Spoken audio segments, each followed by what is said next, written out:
पिला माने रश्मि सार ए टू जेड यूट्यूब चैनल रे मु रश्मि सार तुम समस्त को स्वागत करुच्ची। तुम समस्त बहु प्रतीक्षार भिडियो आज आलोचना करिबा जोटा कि तुमर कोर पेपर थर्ड रो सेकंड यूनिट। तो विषयर ना कौन? विषयर ना हला a vindication of the rights of women। A vindication of the rights of women। ए विषयर चैप्टर 1 ए विषयर चैप्टर 1 कोटा the rights and involved duties of mankind considered. आमे एटा आलोचना करिबा कोटा the rights and involved duties of mankind considered. ताले ए विषयटा कोठु आसी ना ए विषयटा आसीची ए vindication of the rights of women एथरु आसीची। ए जो vindication of the rights of women एथिरे 13टी चैप्टर अछि। एथिरे 13टी चैप्टर अछि। से 13टी चैप्टर रु एक नंबर चैप्टर टा होची चैप्टर नंबर 1। चैप्टर नंबर 1 टा होची the rights and the involved duties of mankind considered. हमको चैप्टर 1 टा आलोचना करिया पे हम कोर्स रो अछि। हम 13टा चैप्टर रु चैप्टर 1 हमें डिस्कशन करिबा। पूरा सिंपल रे बुझेई देबी, पूरा शॉर्ट रे मने रखिबो। परीक्षा रे पहिले परीक्षा तो पढी जेटा सब वर्ष पढुछ लेखिबो। तो ए vindication of the rights of women एटा को लिखिथिले किए ना मैरी wollstonecraft।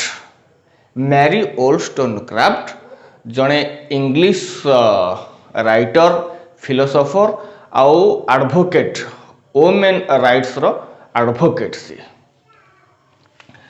एटा को लेखिबार उद्देश्य ना एटा को लेखिबार उद्देश्य हला मैरी wollstonecraft करो जे समाज रे जो नारी मानकु अवहेलित अवस्था देखा जाउची। दुनिया रे साम्यवाद नाही, बड़ लोक गरीब लोक भितर जो असमानता से को बेस करिक से 13टी चैप्टर लिखिचंती। तेणु नारी पुरुष समान, समस्त को समान अधिकार दिया जाऊ, एटा को बेस करिकी से लिखिले कौन ए vindication of the rights of women एटा को से लिखिले। आम कोर्स रे अछि द चैप्टर 1 हला the rights and involved duties of mankind considered. Etah तुमरो core 3 row unit 2 मन रहिला। अच्छा आगे मु बुझेबी ए vindication of the rights of women आगे बुझेबी, तार ओडियाटा कहिबी, तापर चैप्टर 1 बुझेबी, तार ओडियाटा कहिबी।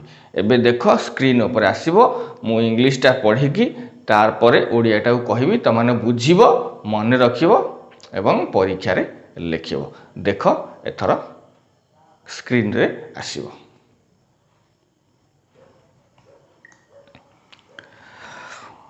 कौन कहले मैरी wollstonecraft ना in 1792 work by the 18th century British feminist Mary Wollstonecraft that is one of the earliest works of feminist philosophy।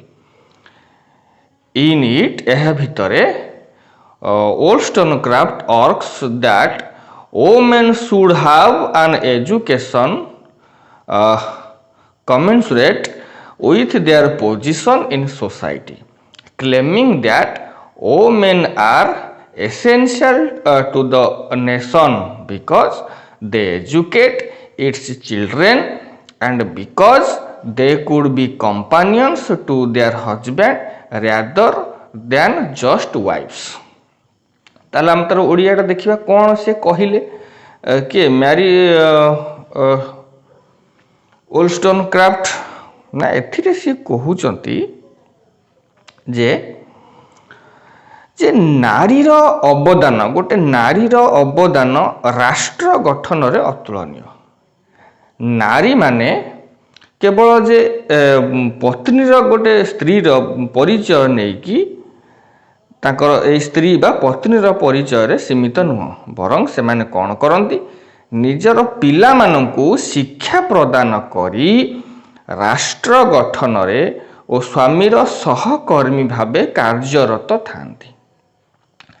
କେବଳ ନାରୀମାନେ ଯେ ବିବାହ ନିମନ୍ତେ ସମ୍ପତ୍ତି ସେଟା ଠିକ୍ ହେବନି, ବରଂ ପୁରୁଷ ସହିତ ସମାନ ଭାବରେ ନାରୀକୁ ମୌଳିକ ଅଧିକାର ପ୍ରଦାନ କରାଯିବା ଉଚିତ। ଏବଂ ସେ ଆ ସହିତ ଗୋଟେ ରୁଷଙ୍କର ମତାମତକୁ ସମାଲୋଚନା କରିଛନ୍ତି ମୋତେ ତାଙ୍କ ଏଇଥିରେ ଭିଣ୍ଡିକେସନରେ।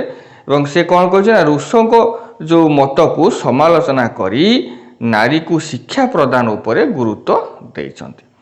ତେଣୁ ମ୍ୟାରୀ ଓଲଷ୍ଟୋନକ୍ରାଫ୍ଟଙ୍କ ମତରେ ଭଗବାନ ଏ ଯେଉଁ ଆମର ଈଶ୍ୱର ସୃଷ୍ଟିକର୍ତ୍ତା ତାଙ୍କ ଆଖିରେ ପୁରୁଷ ନାରୀ ସମସ୍ତେ ସମାନ। ବୁଝିପାରିଲ? ଆଚ୍ଛା,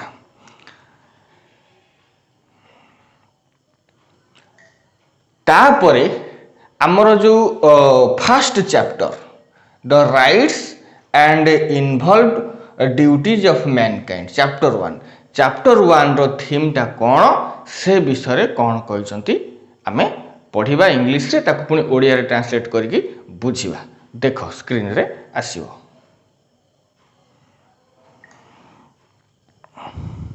ଚାପ୍ଟର 1 ଚାପ୍ଟର 1ରେ ମ୍ୟାରୀ ଓଲଷ୍ଟୋନକ୍ରାଫ୍ଟ କହିଛନ୍ତି, why are women subjugated? Prejudice, lack of education, lack of ability to take on a profession, their own silliness and a swing of reason and a governmental structure that does not yield enough power to the people. Women have a soul just as men do. Both sexes have a capacity for reason and should exercise it. ତାହେଲେ କ'ଣ କହିଲେ ନା, ପ୍ରଥମ ଚାପ୍ଟରରେ ନା ପ୍ରଥମ ଚାପ୍ଟରରେ ଆମକୁ Mary Wollstonecraft କହିଛନ୍ତି, chapter 1 କ'ଣ ତାର ଥିମ୍ଟା କହୁଛି ଯେ ଏଇ ଯେଉଁ ଚାପ୍ଟର 1ରେ ମ୍ୟାରୀ ଓଲଷ୍ଟୋନକ୍ରାଫ୍ଟ ନାରୀ ଶୋଷିତ ବା ଶୋଷଣ ହେବାର କାରଣଟାକୁ ଉଲ୍ଲେଖ ସେ କରିଛନ୍ତି।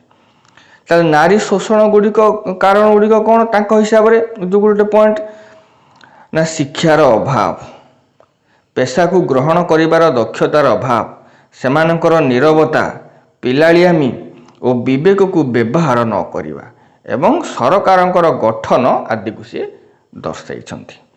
ପୁରୁଷ ପରି ନାରୀର ମଧ୍ୟ ଏକ ଆତ୍ମା ରହିଛି। ଯଦି ତାକୁ ଲିଙ୍ଗ ଦୃଷ୍ଟିରେ ଦେଖା ନଯାଏ ତେବେ ପୁରୁଷ ପରି ସେ ମଧ୍ୟ ସବୁ କାର୍ଯ୍ୟ କରିବାରେ ସକ୍ଷମ ହୋଇପାରିବ। ତ ପିଲାମାନେ, ଏଇଟା ହେଉଛି ଚାପ୍ଟର 1ର ଥିମ୍। ନାରୀ ପୁରୁଷ ସମସ୍ତେ ସମାନ, ସମସ୍ତେ ପାଠ ପଢ଼ିବେ, ସମସ୍ତେ ସ୍କୁଲ ଯିବେ, କଲେଜ ଯିବେ, ସମସ୍ତଙ୍କୁ ସମାନ ଅଧିକାର ଦିଆଯିବ। ବର୍ତ୍ତମାନ ସବୁ ଠିକ୍ଠାକ୍ ହେଇଗଲାଣି, ତଥାପି କିଛି ଜାଗାରେ ନାରୀମାନେ ଅବହେଳିତ ହେଉଛନ୍ତି। ତେଣୁ ତାଙ୍କ କହିବାର ଉଦ୍ଦେଶ୍ୟ ହେଲା ସେଇଟା। ଏବଂ ତାଙ୍କ ଯେଉଁ ଲେଖା a vindication of the rights of women, ଏଟା ବହୁତ ପପୁଲାର ୱାର୍ଲଡରେ ସେ ସମୟରେ ହେଇଥିଲା। ତେଣୁ ଯେହେତୁ ସେ ଆଡ଼ଭୋକେଟ୍ ଥିଲେ ୱୁମେନ୍ ରାଇଟ୍ସର, ତେଣୁ ସେ ଡେୟାରିଂ ଲେଡି, କାହାକୁ ଡରୁ ନଥିଲେ, ନାରୀମାନଙ୍କ ପାଇଁ ସବୁବେଳେ ସେ ସ୍ୱର ଉତ୍ତୋଳନ କରୁଥିଲେ। ତେଣୁ ପିଲାମାନେ, ଯଦି ପରୀକ୍ଷାରେ ଏ ବିଷୟ ପଇଲା, ମୁଁ ଯେଉଁ ସମ୍ୟକ ସୂଚନା ଦେଲି, ତୁମେ ଏହାକୁ ବେସ୍ କରିକି ଲଙ୍ଗ୍ ଟାଇପ୍ ନିଶ୍ଚିତ ତୁମେ ଲେଖିପାରିବ, କୌଣସି ଅସୁବିଧା ନାହିଁ। ବହୁତ ଇଜି ଭାବରେ ମୁଁ କହିଦେଲି, ତୁମେ ଏହାକୁ ମନେ ରଖିକି ଲେଖିବା ଦାୟିତ୍ୱ ତୁମର। ମୁଁ କହିଛି ଲିଟରେଚରରେ ଯଦି ମୁଁ ଗୋଟେ ଧାଡ଼ି ବୁଝେଇଥାଏ, ତୁମର ଦାୟିତ୍ୱ ହେଲା ସେଇ ଗୋଟେ ଧାଡ଼ିକୁ ତୁମେ 10 ଧାଡ଼ି କରିକି ଲେଖିବ, ତାହେଲେ ତୁମର ସ୍କିଲ୍ ଡେଭଲପମେଣ୍ଟ ହେବ। ତେଣୁ ପିଲାମାନେ, ମୁଁ ଆଶା କରୁଛି ଏ ଯେଉଁ ଛୋଟ ଭିଡ଼ିଓଟି ନିଶ୍ଚିତ ତୁମକୁ ତୁମର ପାଠପଢ଼ାରେ ସାହାଯ୍ୟ କରିବ। ଆଜି ପାଇଁ ଏତିକି, ରହୁଛି। Have a good day.